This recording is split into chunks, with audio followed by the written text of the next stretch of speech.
ఇప్పుడు లోకేష్ గారు చెబుతున్న కూటమికి టీడీపీకి 80% ఏదైతే జనసేన ఉందో 15%, బీజేపీకి 5%. మీకు ఓకేనా? పవన్ కళ్యాణ్ గారి దగ్గర నుంచి మనకెలాంటి స్పందన రావట్లేదు కాబట్టి మేబీ ఆయనకు ఓకే అయ్యుండొచ్చు. బట్ మీరు కాపుల కోసం పనిచేసిన నాయకులుగా, శ్రమించిన నాయకులుగా మీకు ఓకేనా అది? నాకు ఓకే కాదమ్మా. ఎలక్షన్స్ అప్పుడు పవన్ కళ్యాణ్ గారు చెప్పారు కదమ్మా, నన్ను నమ్మండి నాకు వ్యూహం ఉందన్నాడు. ఎమ్మెల్యేలు తక్కువ ఉంటాయి కానీ నామినేషన్ పోస్టులు 30%, లోకల్ బాడీ ఎలక్షన్స్ లో 30% ఉంటాయి మనకి. ఇప్పుడు ఎమ్మెల్యేలు అయితే కొన్ని కారణాల వల్ల మనం ఎక్కువ తీసుకోలేకపోయాము. ఎలాగోలా ప్రభుత్వాన్ని ఏర్పాటు చేయాలి కాబట్టి మనమే మెట్టు దిగామని చెప్పాడమ్మా. ఆయన చెప్పిన మాట విలువ లేదా? అంటే ఏ రోజు కారో పడగడిపోయినా ఈ రోజు నిన్న చెప్పింది వదిలేయటం, రేపో మాట ఎల్లుండో మాట చెప్తే క్రెడిబిలిటీ ఎట్లాగమ్మా? ఆయన నోటితోనే చెప్పాడమ్మా 30% జనసేనకి, 10% బీజేపీకి అని.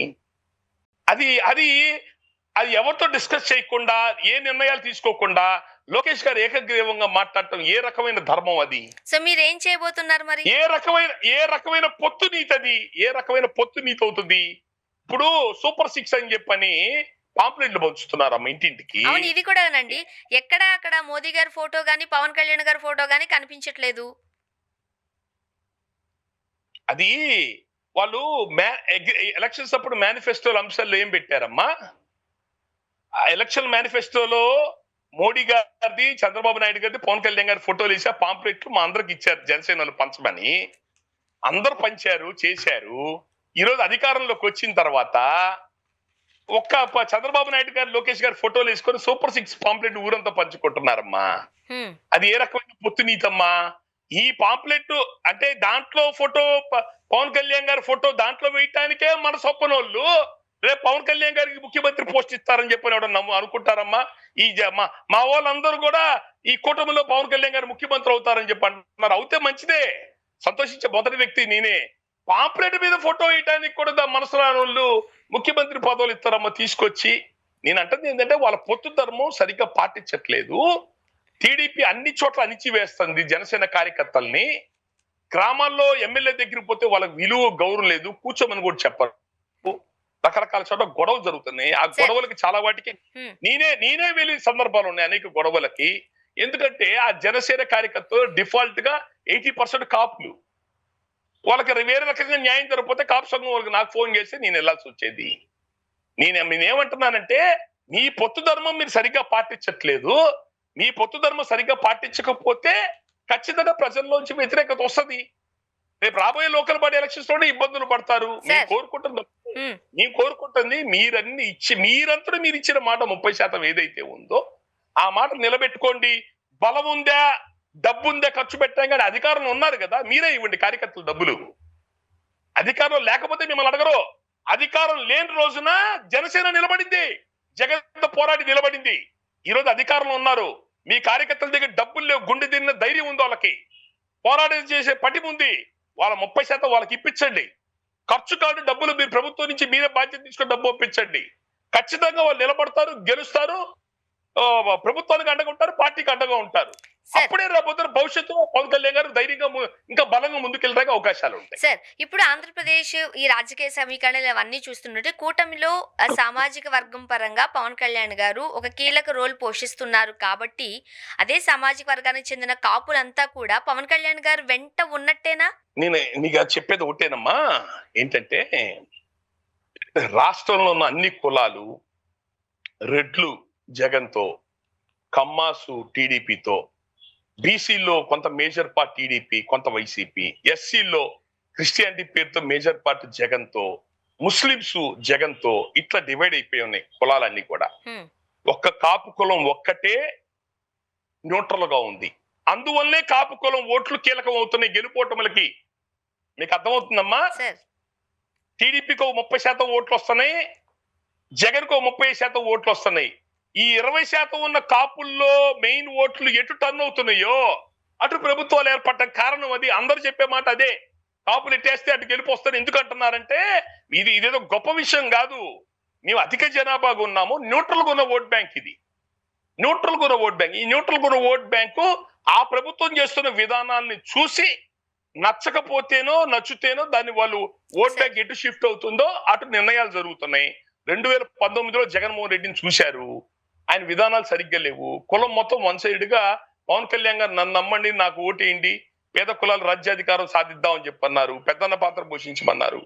100కి 95 ఓట్లు వన్ సైడ్ గా కూటమికి వెళ్ళిపోయినాయి. బొంబాటు మెజారిటీతో, ఎప్పుడు లేని మెజారిటీతో గెలిచారు. ఈ కూటమి ప్రభుత్వంలో కూడా ప్రజలు చూస్తారు. పొత్తు ధర్మాన్ని పాటిస్తున్నారా, జనసేన కార్యకర్తల్ని, కాపుల్ని, మిగతా కులాన్ని గౌరవంగా చూస్తున్నారా, మేనిఫెస్టోలో ఇచ్చిన అంశాలను ఎంతో కొంత అమలు చేస్తున్నారా లేదా. కాపులు మీరేం ఇవ్వకపోయినా పర్వాలేదమ్మా, గౌరవం ఇవ్వకపోతే మాత్రం ఊరుకోరు. కాపులు చాలా రోషం ఎక్కువ. అసలు మర్యాద లేని చోట గంట కూడా నిలబడరు కాపులు. అది ఆ అవమానంగా ఫీల్ అయితే మాత్రం బలమైన దెబ్బ కొడతారు. ఇవన్నీ చూస్తున్నారు వాళ్ళు. ఇవన్నీ చూసి పవన్ కళ్యాణ్ గారు ఉన్నారు కదా, ఆయన చూసి పొలోమని వచ్చేస్తారు. అది కరెక్ట్ కాదు. అట్లా ఉండదు. విధానాలు చూస్తారు. విధానాలు చూసి వీళ్ళ పరిపాలన ఎట్లా ఉందో విధానం చూసి దాన్ని బట్టి వెళ్తారు.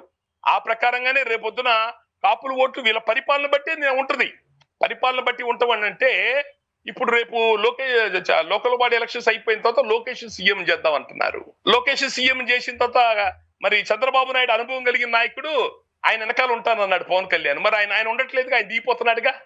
ఆయనకు ఒంట్లో బాలేదని చెప్పి ఆయన దించి లోకేష్ ఎక్కిస్తున్నారు. అప్పుడు ఏం సమాధానం చెప్తారు జనసేన వాళ్ళు? మా వాళ్ళు వెనకేసుకొస్తారులే. పాప ఆయనకు ఒంట్లో బాలేదంట, హార్ట్ అటాక్ వచ్చిందంట, పాప సీరియస్ ఏదో హాస్పిటల్ ఉంటున్నాడు, కొడుకుని చేస్తాడు. కొడుకుని చేసుకోవడంలో తప్పు లేదు, వారసత్వం ఇచ్చుకోండి. అట్లాగే మీరు అసలు ఈ పార్టీ టీడీపీ ఉందా, టీడీపీ పార్టీ బొక్కన్న అచ్చయ్య నాయుడు అన్న మాట గుర్తు పెట్టుకోండి. పార్టీ అంత భయంకరమైన పరిస్థితుల్లో ఆ పార్టీ ఆ కులాన్ని కమ్మాసి కాపులు అండగా నిలబడి అధికారులు తీసుకొచ్చడానికి సహకరించారు. మీకు ఏమాత్రం చిత్తశుద్ధి ఉంటే లోకేష్ తో పాటు పవన్ కళ్యాణ్ కూడా ఒక 6 నెలలు సీఎం ఇవ్వండి. ఆటోమేటిక్ రేపు రాబోయే ఎలక్షన్స్ లో కూడా మనతో అందరూ మళ్ళీ వన్ సైడ్ మీకే ఓట్లేస్తాం. మీ చిత్తశుద్ధి ప్రూవ్ చేసుకోండి. అట్లా ఇవ్వరు. లోకేష్ సీఎం చేస్తూ నెక్స్ట్ 2029 ఎలక్షన్స్ లో కూడా మీరందరూ మాకు ఓట్లేసి గెలిపిస్తే అప్పుడు మీ పవన్ కళ్యాణ్ 2 ఏళ్ళు అది ముఖ్యమంత్రి ఇస్తామని చెప్పని అంటారు. అంటే ఈ కులాన్ని అచ్చం అధికారంలోకి రావడం, ఈ కులాన్ని ఎప్పుడు వాడుకునే పనిలోనే ఉన్నారమ్మ అందరూ. అది మాకు బాధేస్తుంది. మీ పోరాటాలు చేసిన వాళ్ళు మా బాధ అంతా ఈ పదవుల కోసం కదమ్మా. రాజ్యాధికారం కమ్మారెడ్లనే ఈ 2 కుంభస్థలాన్ని పక్కన పెట్టి బద్దలు కొట్టి పేద కులాలకి రాజ్యాధికారం అందటమే మా లక్ష్యం. దానికోసమే చిరంజీవి గారితో సామాజిక న్యాయాన్ని పనిచేసాం, పవన్ కళ్యాణ్ గారితో పనిచేశాము. నిజమైన అభివృద్ధి, పేద కులాల యొక్క నిజమైన అభివృద్ధి ఆ 2 కులాల అభివృద్ధి కాదమ్మా. ఆ 2 కులాలు ఈరోజు లక్షల కోట్ల మీద ఉన్నారు వాళ్ళ ఆస్తులు. మిగతా కులాల పరిస్థితి ఏంటమ్మా? రాష్ట్రంలో చేస్తున్న అప్పులు ఏంటమ్మా? లక్షల కోట్ల అప్పులు చేస్తున్నారు. జగన్మోహన్ రెడ్డి 5 ఏళ్ళు చేసిన అప్పు తెలుగుదేశం పార్టీ 2 ఏళ్ళలో చేసింది. పవన్ కళ్యాణ్ గారికి చెప్తున్నారు ఈ విషయాలన్నీ. మీరు అసలు జరుగుతున్నాయి కూడా ఇవన్నీ కూడా బయటికి చెప్పుకుంటే చాలా బాధేస్తుంది మాకు. జగన్మోహన్ రెడ్డి ఇసుక మీద వేరే వాటి మీద ఏటి మీద ఎంత సంపాదన వచ్చిందో ఆయన చూపించాడు. ఇప్పుడు వీళ్ళు 2 ఏళ్లలో ఈ 20-30 ఏళ్ళలో సంపాదించినంత పీకేశారు తెలుగుదేశం పార్టీ వాళ్ళు. ఇదే మీ కోరుకుంటున్న పరిపాలన? అవినీతి పరిపాలన అన్నారు జగన్మోహన్ రెడ్డిది. మరి మీరేం చేస్తున్నారు చెప్పండి. గుండెల్లో చేసుకొని చెప్పండి. మేము నిజాయితీ కలిగి పరిపాలన చేస్తున్నాము. ఎక్కడ ఇసుకల్లో కానీ మాఫియా మైనింగ్ లో కానీ ఎక్కడ కూడా మేము ఎక్కడ అవకతవకలు లేవు, నిజాయితీకి వెళ్తున్నాం అని గుండె మీద చేసుకొని చెప్పండి మీరు ఎవరన్నా. మేము కోరుకుంటుంది మార్పు, అవినీతి రహిత పరిపాలన కోరుకుంటున్నాం, సామాజిక న్యాయం కోరుకుంటున్నాం. అవి మీ కూటమి ప్రభుత్వం చేస్తే మళ్ళీ మీకే అండగా ఉంటాం. అది మీరు ఆలోచించు. సార్ ఫైనల్ గా చెప్పండి, ఒకవేళ బోండా గారిని వివరణ కోరారు, ఆయన ఎక్స్ప్లెనేషన్ ఏదో ఇచ్చారు, దానికి ఓకే అంటారా? ఒకవేళ అనకుండా ఏదైనా ఒకవేళ చర్యలు తీసుకుంటే అది ఒక రాజకీయ అంశంగా చూస్తారా, లేదంటే అదే కులపరంగా జరిగిన అన్యాయం కాబట్టి మీరు ఏమైనా స్టాండ్ తీసుకునే అవకాశం కనిపిస్తోందా? ఫైనల్ గా చెప్పండి. బోండా ఉమా గారు నాకు తెలిసి ఎప్పుడు తెలుగుదేశం పార్టీకి విధేయంగా ఉండి పనిచేసిన మనిషే కానీ పార్టీ అధిష్టానాన్ని విధిరించినోడు కాదు. కాదు ఈ మధ్య కాలంలో మాత్రం పార్థసారథి గారికి ఎవరు వైసీపీ నుంచి వచ్చిన వాళ్ళకి మంత్రులు ఇచ్చారు, మేము ఎప్పటి నుంచి ఉంటున్న వాళ్ళం, మాకు ప్రాముఖ్యత ఇవ్వలేదని చెప్పని ఆయన ఓపెన్ గా అడగడం జరిగింది. అది నిన్నేదో పార్టీకి వెళ్ళి ఆయన ఏదో చెప్పుకున్నాడు, ఎక్స్ప్లెనేషన్ ఇచ్చాడు. దాన్ని కూడా అసహ్యంగా పోస్టులు ఎవడు పెడితే చూసి అసహ్యంగా కళ్ళనీళ్లు పెట్టుకున్నాడంట బోండా ఉమా. పాపం బయటకు వచ్చి దేని కళ్ళనీళ్లు పెట్టుకున్నాడయా? ఏం తప్పు చేశాడు కళ్ళనీళ్లు పెట్టుకున్నాడు? కాపుల కార్యక్రమం ఏంటంటే కళ్ళనీళ్లు పెట్టుకున్నట్ట తెలుగు. మరి దాన్ని ఏమంటారు, వైసీపీ పార్టీలో ఉన్న కాపులందరూ ఎదవలైతే వాళ్ళు రెడ్డి గారి కింద ఊడిగం చేస్తుంటే టీడీపీలో ఉన్న కాపులంతా ఎవరు కమ్మల కింద ఊడిగం చేస్తున్న వాళ్ళ ఎరి కిందకు వస్తారు వాళ్ళంతా. ఏం మాటలు అవి? ఆయన లోపల పోయాడు, ఎక్స్ప్లెనేషన్ ఇచ్చాడు. ఇదయ్యా జరిగింది. ఆయన గురించే మాట్లాడా. నేను ఇంతకంటే తప్పు చేసింది ఏమి లేదు. మీరు అని చెప్పేసి వచ్చాడు. దానికి వాళ్ళు ఓకేనన్నారు. వాళ్ళు చెప్పింది ఏంటంటే ఇక ముందు ఎక్కడ కూడా వైసీపీ పార్టీ వాళ్ళు పాల్గొనే వేదికల్లో మీరు పాల్గొనొద్దు అని చెప్పని అన్నారంట. అంటే దీని అర్థం ఏంటంటే రేపు పెళ్లిళ్ళు, పేరంటాలు మిగతా చోట్ల కూడా టీడీపీ వాళ్ళు ఎగ్గొట్టాలా, జనసేనలు కూడా ఎగ్గొట్టాలా. ఒకవేళ ఆ పెళ్లిళ్ళు ఫంక్షన్లు రావాలంటే ఫోన్ చేసి బాబు వైసీపీ వాళ్ళు వచ్చారా, వాళ్ళు వెళ్ళిపోయిన తర్వాత చెప్పండి, అప్పుడు మేము వస్తాం లోపలికి అని చెప్పుకోవాల్సిన దిక్కుమాలిన పరిస్థితి కాపులకు వచ్చింది. టీడీపీ పార్టీ గెలిపించినందుకు వాళ్ళు మాకు ఇచ్చిన గొప్ప అంటే ఆర్డర్ ఇచ్చారు. మా పవన్ కళ్యాణ్ గారు అన్నట్టు శాసనం అనమాట. మీరు ఎక్కడికైనా పెళ్లిళ్ళు ఫంక్షన్లకు వెళ్ళాలన్నా అక్కడ వైసీపీ వాళ్ళు వెళ్ళిపోయిన తర్వాత చూసుకొని వెళ్ళండి అయ్యా అని చెప్పానంటే కులంలోనే చిచ్చు పెట్టడం అనమాట. కులంలోనే రకరకాల వైషమ్యాలు సృష్టించి ఇప్పటికే రకరకాల వర్గాల గ్రూపులుగా ఉన్నారు అందరూ కూడా. ఇంకొంచెం వైషమ్యాలు పెంచే ప్రయత్నం, కాపుని మిగతా వాళ్ళకు దూరం చేసే ప్రయత్నం జరుగుతుంది. నాకు తెలిసి బోండా ఉమాకాను తెలుగుదేశం పార్టీ మధ్య అంత గొడవలు జరుగుతాయి అని కానీ అదిలో పెద్దదవుతుంది అని కానీ నేనైతే ఏం అనుకోవట్లేదు. అవన్నీ కూడా నిదానంగా సద్దు మనుగుతాయని నేను అనుకో. Thank you so much sir. మాతో మాట్లాడారు, మీ అభిప్రాయాలను పంచుకున్నారు. థ్యాంక్ యూ సో మచ్ అండి రాము గారు. ఇది వాళ్ళ రియాలిటీ చెక్. Stay tuned.